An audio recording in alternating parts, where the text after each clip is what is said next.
नमस्कार, लोकमत भारत की खास बुलेटिन में आप सभी का बहुत बहुत स्वागत है। मैं आपके साथ मोनिका राठौड़। ये रुक करते हैं खबरों की ओर। प्रधानमंत्री नरेंद्र मोदी ने शुक्रवार को सेवा तीर्थ कॉम्प्लेक्स का उद्घाटन किया। इसमें प्रधानमंत्री कार्यालय, नेशनल सिक्योरिटी काउंसिल सचिवालय और कैबिनेट सचिवालय काम करेंगे। पीएमओ आज से रायसीना हिल स्थित साउथ ब्लॉक से सेवा तीर्थ में शिफ्ट हो जाएगा। उद्घाटन के दौरान प्रधानमंत्री ने नए कॉम्प्लेक्स में लगी सेवा तीर्थ की पट्टिका का अनावरण किया। परिसर की दीवार पर देवनागरी लिपि में सेवा तीर्थ लिखा है। इसके नीचे नागरिक देवो भव का भी मंत्र लिखा गया है। प्रधानमंत्री नरेंद्र मोदी ने नए पीएमओ कॉम्प्लेक्स सेवा तीर्थ में महिलाओं, युवाओं और कमजोर वर्गों से जुड़े अहम फैसलों की फाइलों पर साइन किए। सरकार के अनुसार ये फैसलों का उद्देश्य इन वर्गों को सीधा लाभ पहुंचाना है।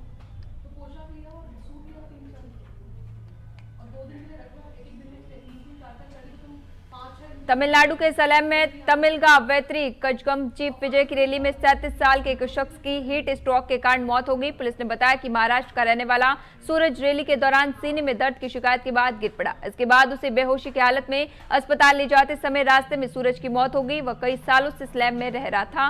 पुलिस ने बताया कि सूरज की कुछ समय पहले एंजियोप्लास्टी हुई थी। पुलिस केस दर्ज कर जांच कर रही है। पिछले साल 27 दिसंबर को तमिलनाडु के करूर में एक्टर विजय की रैली के दौरान भगदड़ मची थी।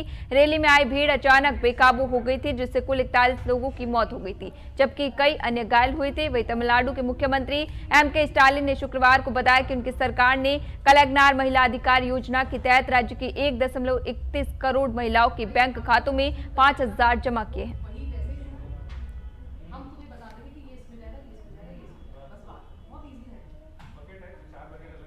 राजस्थान के पंचायती राज विभाग में कार्यरत एक जूनियर असिस्टेंट के घर 1.5 करोड़ रुपए का सोना मिला है। एसीबी की छापेमारी में चांदी के जेवर और 75 लाख कैश और 4 आलीशान मकान, महंगी गाड़ियां भी मिली हैं। शुभकरण परिवार के खिलाफ आय से अधिक संपत्ति अर्जित करने के मामले में भ्रष्टाचार निरोधक ब्यूरो ने गुरुवार अल सुबह बड़ी कार्रवाई की है। एसीबी की विभिन्न टीमों ने आरोपी के 5 ठिकानों पर एक साथ सर्च अभियान चलाया। तलाशी के दौरान मातेश्वरी एनक्लेव में स्थित मकान से करीब 75 लाख रुपए नगद मिलने की पुष्टि हुई है। वही इसी मकान और गंगा शहर स्थित ठिकाने से 1 किलो से अधिक सोना और लगभग 2 किलो चांदी बरामद होने की जानकारी सामने आई है। एसीबी के अनुसार बीकानेर शहर में आरोपी के 3 आलीशान मकान पाए गए हैं, जबकि गांव पुंडासर में भी एक भव्य मकान की पुष्टि हुई है। इसके अलावा आरोपी के नाम करीब 17 हेक्टेयर कृषि भूमि होने का भी पता चला है।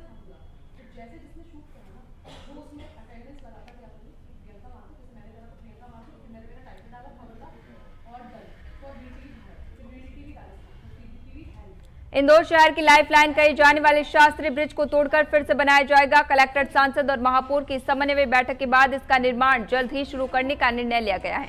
इंदौर नगर निगम और रेलवे मिलकर इस प्रोजेक्ट को अंजाम देंगे। नया ब्रिज 6 लेन का होगा, जिसमें वो ट्रैफिक के दबाव को झेल सकेगा। लंबे समय से शास्त्री ब्रिज की जर्जर हालत और वाहनों के दबाव को देखते हुए यहाँ नए ब्रिज की मांग की जा रही है। रेलवे के अनुसार ब्रिज को 5 मीटर ऊंचा करने की आवश्यकता है। 70 साल से अधिक पुराना शास्त्री ब्रिज शहर के सबसे व्यस्ततम मार्ग पर मौजूद है, जहां से रोजाना हजारों वाहन निकलते हैं। ये इंदौर के पूर्वी और पश्चिमी क्षेत्र के बीच सेतु का काम करता है, जो मुख्य रूप से रिगल चौराहा, पलासिया, एमजी रोड, महात्मा को Rajwada, collectorate, Indore railway station, Shastri market और सियागंज जैसे व्यापारिक केंद्रों से जोड़ता है।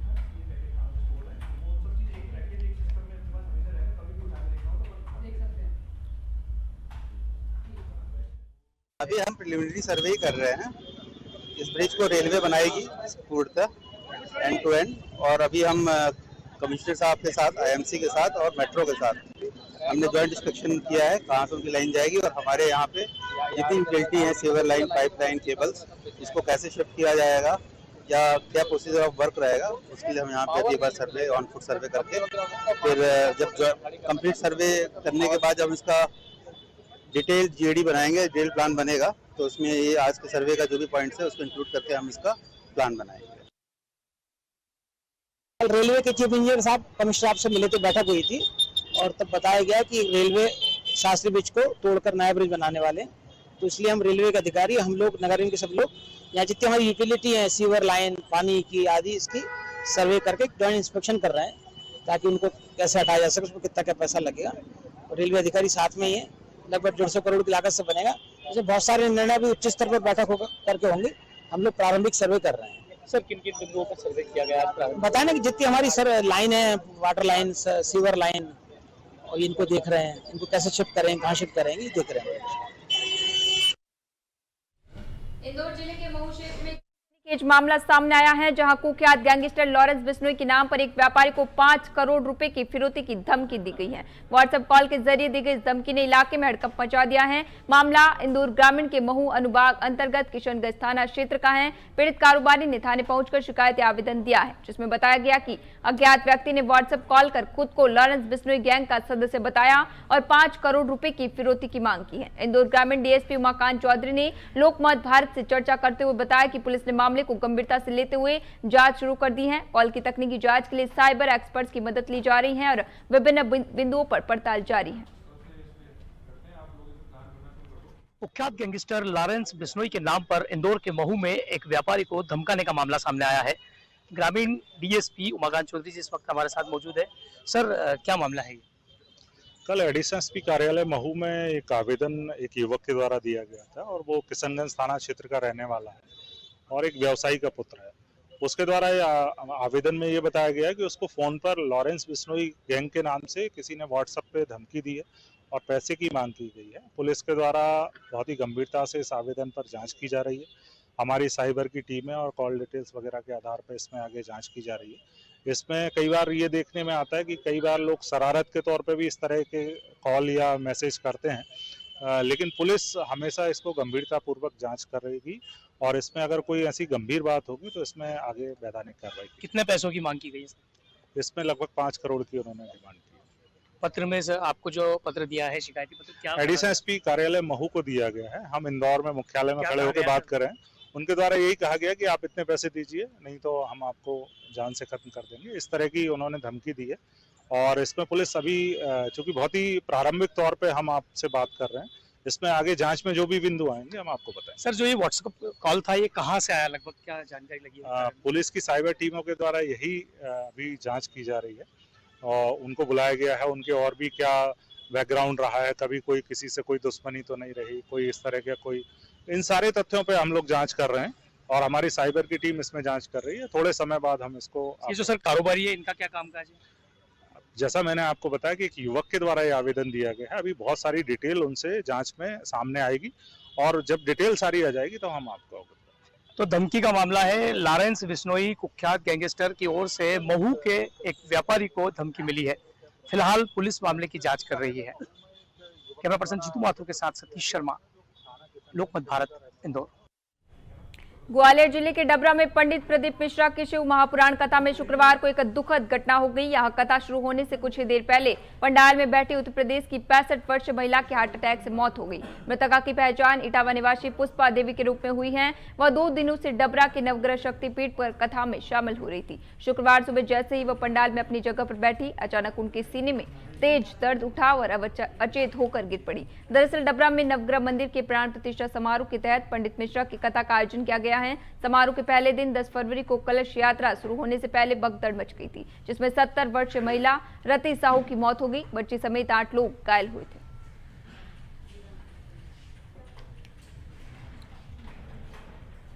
इंदौर के तेजाजी नगर थाना क्षेत्र में बीती रात एक मजदूर की खून से सनी लाश मिली है। मजदूर 2 दिन से लापता था। बीती रात उसका शव सड़क किनारे खून से लथपथ हालत में मिला। एडिशनल डीसीपी राजेश दंडोतिया ने बताया कि पुलिस को सूचना मिली थी कि एक युवक लहूलुहान हालत में सड़क पर पड़ा है। जब पुलिस टीम दलबल के साथ मौके पर पहुंची तो युवक की मौत हो चुकी। मृतक की पहचान रेन सिंह निवासी गुना के रूप में हुई है। पुलिस ने शव का पंचनामा बनाकर उसे पोस्टमार्टम के लिए एमवाई अस्पताल भिजवाया। जांच में सामने आया है कि रेन सिंह करीब 15 दिन पहले ही अपनी पत्नी कालाबाई के साथ मजदूरी की तलाश में गुना से इंदौर आया था। दोनों तेजाजी नगर क्षेत्र में किराए का कमरा लेकर रहते थे और महादेव ईट फैक्ट्री पर मजदूरी का काम करते थे। रैन सिंह बीते 2 दिनों से अचानक लापता हो गया था। काफी तलाश के बाद जब वह नहीं मिला तो उसकी पत्नी ने थाने में उसकी गुमशुदगी की रिपोर्ट दर्ज कराई थी। गुरुवार रात उसका शव मिलने से इलाके में सनसनी फैल गई। थाना तेजाजी नगर में कल एक डेड बॉडी मिली थी, जो कि रला मंडल से लेकर के तिलौर खुद के बीच में जो जंगल है वहाँ की पुलिया के नीचे एक डेड बॉडी मिली थी, जिसको फिर आइडेंटिफिकेशन उस समय अज्ञात में मर्ग कायम कर लिया गया था, जिसकी आइडेंटिफिकेशन रेन सिंह के नाम से हुई है, जो कि महादेव वृक्ष फैक्ट्री में काम करता है। जानकारी के अनुसार पता चला है कि ये गुना का रहने वाला है और ये अपनी पत्नी के साथ यहाँ जो महादेव ब्रिक्स फैक्ट्री है जो कि सीमेंट की ब्रिक्स बनाती है, वहां पर काम कर रहा था पिछले 15 दिनों से। परसों शाम को 8:30 बजे वो किसी के साथ शराब का सेवन कर रहा था। उसके बाद फिर वो किसी से बिना बताए कहकर वो चला गया। फिर उसके बाद उसकी कोई खबर नहीं मिली, तो संभवतः खबर नहीं मिली, उसके बाद डेड बॉडी मिल गई, फिर उसको आइडेंटिफाइड कर लिया। इंदौर के तिलक नगर थाना क्षेत्र में साइबर ठगी का एक गंभीर मामला सामने आया है। पीड़ित की शिकायत पर पुलिस ने अज्ञात आरोपियों के खिलाफ प्रकरण दर्ज कर जांच शुरू कर दी है। फरियादी के अनुसार उसने न तो कोई संदिग्ध ऑनलाइन लिंक क्लिक किया और न ही किसी को ओटीपी साझा किया। इसके बावजूद उसके बैंक खाते और क्रेडिट कार्ड से बड़ी रकम निकाल ली गई। शिकायतकर्ता ने बताया कि उसकी सेविंग अकाउंट से अचानक 15,000 रुपए कटने का मैसेज आया। बैंक से संपर्क करने पर पता चला कि उसकी SBI क्रेडिट कार्ड का उपयोग कर अलग अलग ट्रांजैक्शन के जरिए कुल 2,99,000 रुपए खर्च किए गए। इसके अलावा 15,000 रुपए सीधे बचत खाते से भी निकाले गए। इसी तरह कुल मिलाकर लगभग 3 लाख रुपए की ठगी की गई। जांच में सामने आया है कि ठगों ने इस रकम से महंगे मोबाइल फोन खरीदे।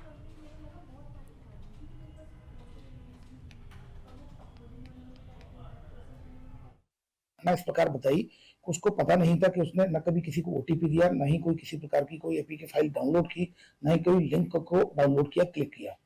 एक दिन अचानक उसके अकाउंट से 15,000 रुपए, जो कि सेविंग अकाउंट था, जब 15,000 रुपए कटे तब उसने बैंक से पूछा, तो बैंक वालों के द्वारा बताया गया कि आपके जो क्रेडिट कार्ड है SBI बैंक का, उसका भी इस्तेमाल करते हुए लगभग 2,99,000 के अलग अलग ट्रांजेक्शन हुए हैं, और जिसमें से 15,000 सेविंग अकाउंट से और चले गए हैं। और ये सारे पेमेंट जो 3 लाख के लगभग 3 लाख के जो पेमेंट हुए हैं वो मोबाइल कंपनी को पेमेंट हुए, जिसमें इसके जो स्कैमर है, स्कैमर के द्वारा 3 iPhone 16 जो कि 2 व्हाइट कलर के और एक ब्लू कलर का, इसके अलावा एक सैमसंग गैलेक्सी वाला S24 मॉडल और मोटरोला, कुल मिलाकर 5 फोन खरीदे और सभी 256 GB के थे। और उनकी जो डिलीवरी जो हुई है वो हरियाणा। खबर मध्य प्रदेश के शहडोल से है। यहाँ 50 किलोमीटर का तय करके छात्र कलेक्टर कार्यालय पहुंचे। दरअसल छात्रों ने छात्रावास की वार्डन की प्रताड़ना के आरोप लगाए हैं। वहीं यहाँ पहुंचकर छात्रों ने सहायक आयुक्त जनजातीय कार्य विभाग के असिस्टेंट कमिश्नर आनंद राहत सिन्हा से मामले की शिकायत की। यहाँ छात्रावास की अधीक्षिका पर गंभीर आरोप लगाए गए हैं। छात्रों का आरोप है कि अधीक्षिका उनके टॉयलेट साफ करवाती हैं, खाना बनवाती हैं, साथ ही मारपीट जैसा आरोप भी लगाए। वही मामले में जांच करवाकर उचित कार्रवाई का आश्वासन दिया गया है।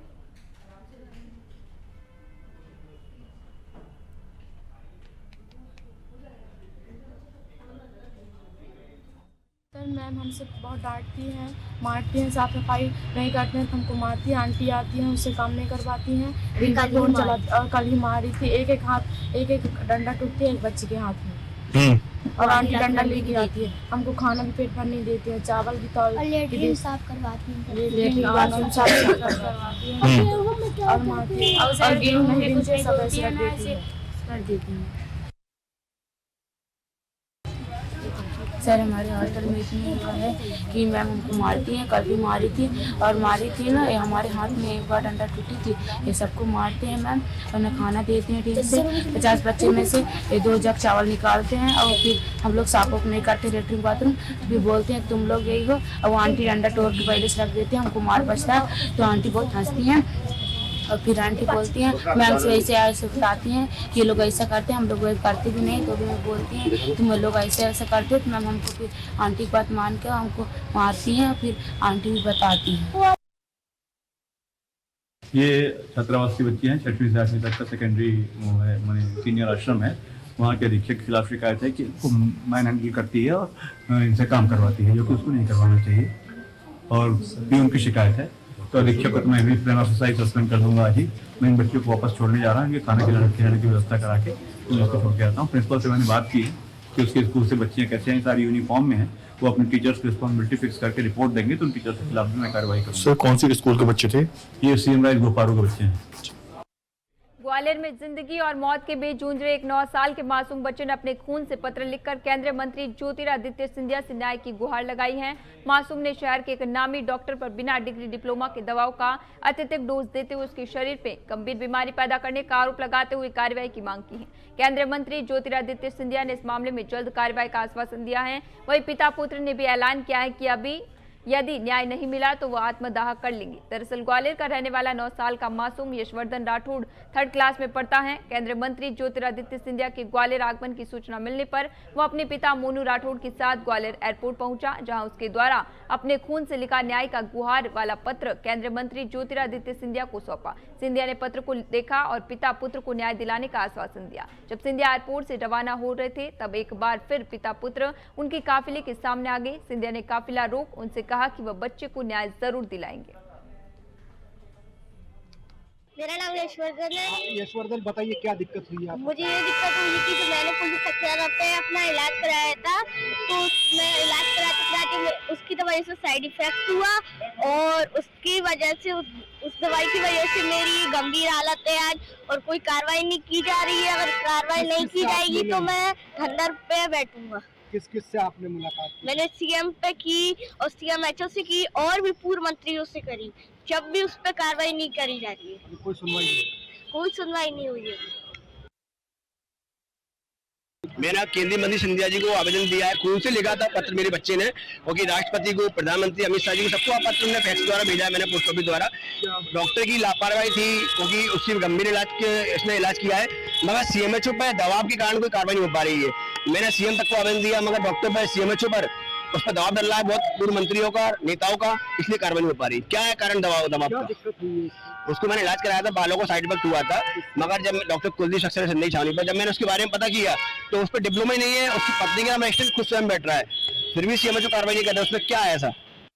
हैदराबाद के विधायक एवं प्रखंड नेता टाइगर राजा का 16 फरवरी को छिंदवाड़ा आगमन हो रहा है। यहां पर विश्व हिंदू परिषद बजरंग दल द्वारा शिवाजी महाराज जयंती के अवसर पर आयोजित विशाल हिंदू गर्जनी रैली एवं आम जनसभा में शामिल होंगे। उपरोक्त मामले के संदर्भ में विश्व हिंदू परिषद बजरंग दल के जिला संयोजक नरेंद्र पटेल ने पत्रकार वार्ता में जानकारी देते हुए बताया कि 16 फरवरी सोमवार शाम 5 बजे से स्थानीय दादा धूनी वाले 4 फाटक स्थित दरबार से पूजा अर्चन कर रैली का शुभारंभ होगा, जो कि शहर के विभिन्न मार्गों का भ्रमण करते हुए दशहरा मैदान पहुंचेंगे, जहां पर टाइगर राजा द्वारा जनसभा को संबोधित किया जाएगा। उन्होंने बताया कि इस बार मातृशक्ति की अगुवाई में रैली निकाली जाएगी।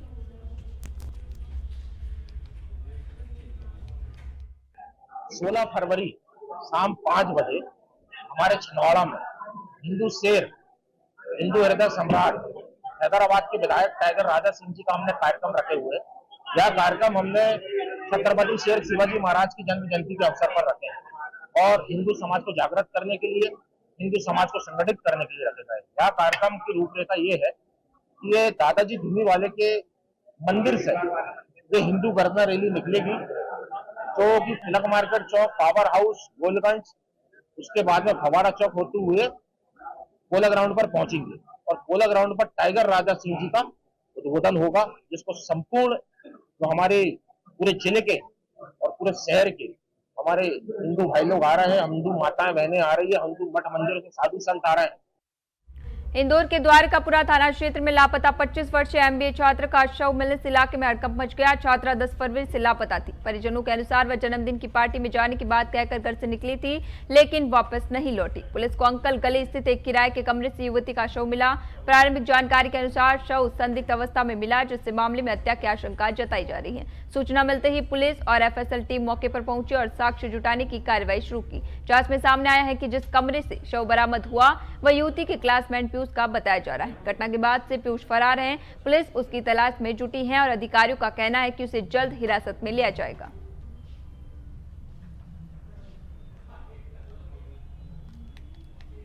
जो ये अंकल गली द्वारकापुरी थाना क्षेत्र में पड़ती, यहाँ पे एक 24 साल की अविवाहिता युवती है, उनका शव मिला है और प्राथमिक जांच में ऐसा लगता है कि 1-2 दिन पुराना शव है। डिकम्पोजिशन से ये पता चल रहा है। प्राथमिक जांच में ये पता चला है कि ये किसी लड़के के साथ रिलेशनशिप में थी कुछ टाइम से और ये जो है लड़के के साथ ही थी लास्ट सीन के हिसाब से, और उसके बाद लड़का यहाँ से गायब हो गया। जो लड़का था उसका नाम है पीयूष धामनोदिया, जो मंदसौर जिले का रहने वाला है। तो संभवतः ऐसा प्रतीत होता है कि प्रेम संबंध में कुछ खटास के चलते ये उसने नवविवाहिता युवती की हत्या की और वो यहाँ से फरार हुआ है। बैतूल जिला मुख्यालय से लगे बडूरा इलाके में स्थित कृषि उपज मंडी से एक बार फिर जमकर विवाद उत्पन्न हुआ, जिसके बाद पूरे मंडी परिसर में तकरीबन 3 घंटे तक गर्मी का माहौल बना रहा। अधिकारी और बड़े व्यापारियों के हस्तक्षेप के बाद माहौल को शांत करवाकर कार्य को पुनः प्रारंभ किया गया। दरअसल आज किसान और हमाल के बीच छोटी सी बात को लेकर कहासुनी हो गई। थोड़ी देर बाद इस कहासुनी ने एक बड़े हंगामे का रूप ले लिया, जिसकी वजह से पूरे मंडी परिसर के हालात बिगड़ गए। मंडी के हमालों ने काम बंद कर विरोध प्रदर्शन शुरू कर दिया था। कृषि उपज मंडी में तुलाई से लेकर लोडिंग तक के सारे काम बाधित हो गए। कृषि मंडी के अंदर और बाहर अनाज से भरे वाहनों की लंबी कतारें लग गई। वहीं मंडी परिसर में मक्का सोयाबीन के बड़े बड़े ढेर लगने से पूरा परिसर भरा हुआ नजर आ रहा था।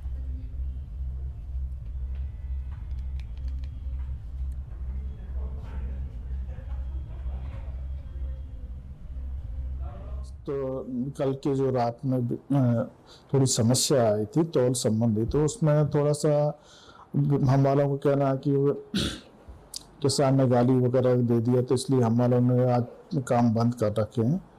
और उसमें व्यापारियों को भी गाली दी करके इस टाइप के बोला गया है, तो व्यापारी लोग भी नीलामी में भाग नहीं लिया। अभी समझाइश तो दे रहे हैं, लेकिन अब चर्चा चल रही क्या स्थिति बनती है। आज सोयाबीन की बस नीलामी हुई है, बाकी गेहूं और मक्का की नीलामी नहीं हो पाई है। किसान हमारे लोग भी अभी तौल नहीं कर रहे हैं। अशोक जी बता, क्या हुआ था, किस चीज को लेकर विवाद हुआ था, क्यों काम बंद है?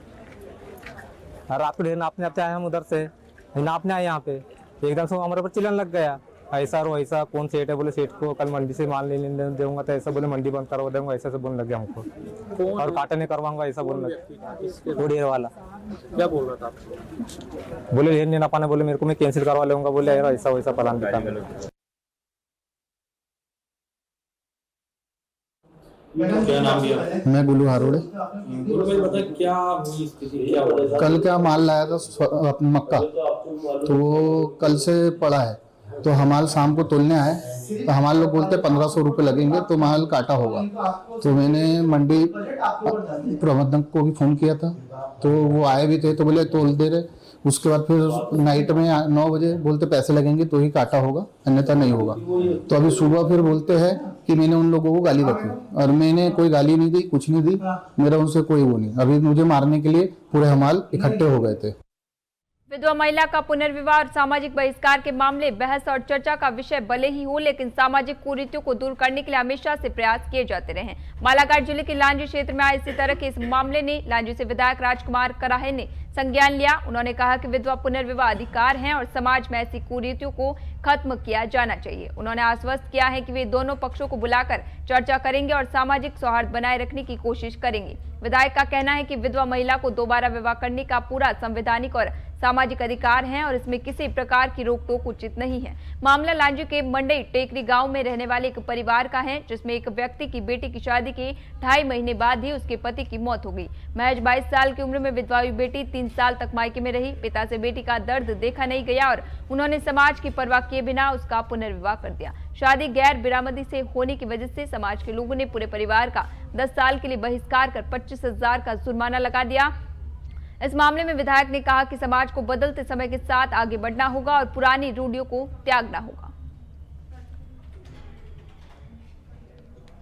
मीडिया के माध्यम से ही जानकारी लगी थी, जब मैं पेपर पढ़ रहा था और सोशल मीडिया में मैंने देखा कि इस तरह की घटना घटित हुई है। तो ये पुनर्विवाह जो है वो वास्तव में जो बच्ची होती है, अगर पति के चले जाने के बाद में अगर परिवार ने निर्णय लिया कि भाई उसका दोबारा घर बसना चाहिए, तो ये बहुत अच्छी प्रथा है और निश्चित तौर से उस बच्ची का घर बसना चाहिए।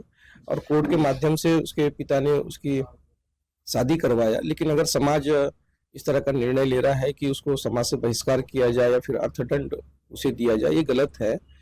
इंदौर में नशे के खिलाफ प्रशासन ने सख्त कदम उठाए हैं। शिवम वर्मा ने ड्रग्स पर पूर्ण नियंत्रण के लिए विशेष टीम का गठन किया है। इस टीम में आबकारी विभाग, आयुष विभाग और नारकोटिक्स विभाग के अधिकारी शामिल हैं। कलेक्टर ने ड्रग्स से जुड़े व्यवसायों और संदिग्ध इकाइयों के गहन निरीक्षण के निर्देश दिए हैं। युवाओं को नशे की बुराई से बचाने के लिए स्कूल कॉलेजों में कार्यशालाएं और जागरूकता कार्यक्रम आयोजित किए जाएंगे। आबकारी अधिकारी अभिषेक तिवारी ने बताया कि नारकोटिक्स और आबकारी विभाग की संयुक्त टीम अवैध ड्रग्स सेंटरों पर कार्रवाई करेगी और व्यापक अवेयरनेस अभियान चलाएगी।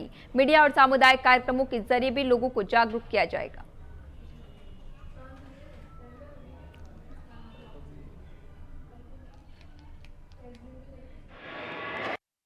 तो जो 31 जनवरी को कलेक्टर महोदय ने एनकॉर्ड की बैठक ली थी, जिसमें पुलिस, हेल्थ विभाग, एक्साइज, नारकोटिक्स विभाग, आयुष विभाग, इन सभी के अधिकारियों के बीच में उन्होंने निर्देश दिए हैं कि नशे के विरुद्ध एक युद्ध का जो है ये इस पखवाड़े में हमें उसको स्टार्ट करना है और युवाओं को खासतौर से इस नशे की प्रवृत्ति से अवेयर करना है और कार्रवाइयाँ करनी है। मध्य प्रदेश कांग्रेस कमेटी के प्रदेश अध्यक्ष जीतू पटवारी शहडोल संभागीय दौरे पर हैं। उमरिया जिले सहित पाली में कांग्रेस कार्यकर्ताओं द्वारा जोरदार स्वागत किया गया। इसी दौरान पाली में बड़ी संख्या में कांग्रेसजन उपस्थित रहे और प्रदेश अध्यक्ष का पुष्पमालाओं से अभिनंदन किया गया। मीडिया से चर्चा करते हुए पटवारी ने भाजपा सरकार पर गंभीर आरोप लगाए। उन्होंने कहा कि भाजपा सरकार पिछले 25 वर्षों में प्रदेशवासियों को शुद्ध पेयजल उपलब्ध कराने में विफल रही है। उन्होंने आरोप लगाया कि प्रदेश में प्रशासनिक व्यवस्था चरमराई हुई है और कांग्रेस कार्यकर्ताओं को पुलिस कार्रवाई का भय दिखाया जाता है। कि यहाँ से पीने का एक गिलास शुद्ध पानी तो ये 25 साल की सरकार दे नहीं पा रही है। कांग्रेस के कार्यकर्ताओं पे पुलिस का डर, लाठियों का डर, प्रशासन के नाम की कोई चिड़िया बची नहीं। जो अधिकारी आते हैं, कर्मचारी आते हैं, जो पुलिस विभाग के लोग रहते हैं, वो केवल ये अवैध कोयले को ढोने में लग जाते हैं। चोरी होती है रोज। कल ही एक अधिकारी को अवैध कोयला माफियाओं ने मारा, तो आखिर प्रशासन है कहाँ? और फिर शुद्ध पानी मांगे तो डंडे और लाठियां, कलेक्टर का काम है क्या? ये मोहन यादव जी आए, प्रदेश के मुखिया है, मुख्यमंत्री है, तो लोग उनको ये नहीं कहे कि एक गिलास शुद्ध पानी दे दो, लोगों का स्वास्थ्य खराब हो रहा है, तो वो मांगे तो डंडे पड़ेंगे। तो फिर कांग्रेस का दायित्व है कि उनको ठीक करे, सबक सिखाए, उनसे बात करे। अभी के लिए खबरों में इतना ही। तब तक के लिए बने रहिए लोकमत भारत के साथ सच का।